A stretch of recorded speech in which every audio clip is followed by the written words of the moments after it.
อันนี้หลานสิได้ห้าเงินโบกมือสั่งอำลาสุริยาเฮืองแสงหลอกซองมาย่ำเศร้าให้ปลูกเอาลานน้อยสุหิวนอนมองหูเมื่อน้ำหมอกล้วยเปียกย่ำเศร้าสิซองพงสิลาล่องตรงนี้จงสุขีเด้อพ่อใหญ่เด้อแม่ใหญ่สิไปรับงานใหม่ขี่รถทัวร์ไปจากเจ้างานนาสิดวนมาพวกนั้นมาฟังเรื่องให้ขึ้นกับเอาพลุงสิรอคอยจมขายำเศร้าผู้บ่าวเฮาก็คือด่านอย่าลืมน้ำเพื่อนสั่งหากเขาหวังทรงท้ายไม่มันพี่อย่าลืมมือใดเด้อมือใดฝ่ามือคืนไม่อายห้ำกันนี่หาแน่เด้อฝากสัญญาน้ำบัดเสียงจะคิดแต่ไว้ท่านสนใจอย่าลืมเบิ่นโทรมาแจ้งข่าวโอ้ยน้องว่าอะไรอีกวันนี้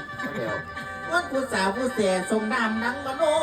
ไอ้นี่แฟนผู้โก้โก้รูปรอเหมาะสมวันนี้ว่ากินทองให้ทรงไปถึงบ้านเอื้อยสิมารับให้เป็นขวัญใจฝากทรงขอลาล่องที่ทอนี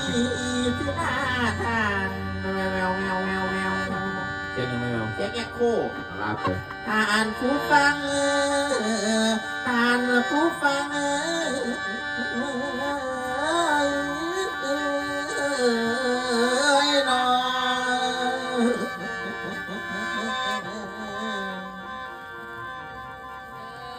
มือในประมาณเจ็บสวดขอบคุณครับ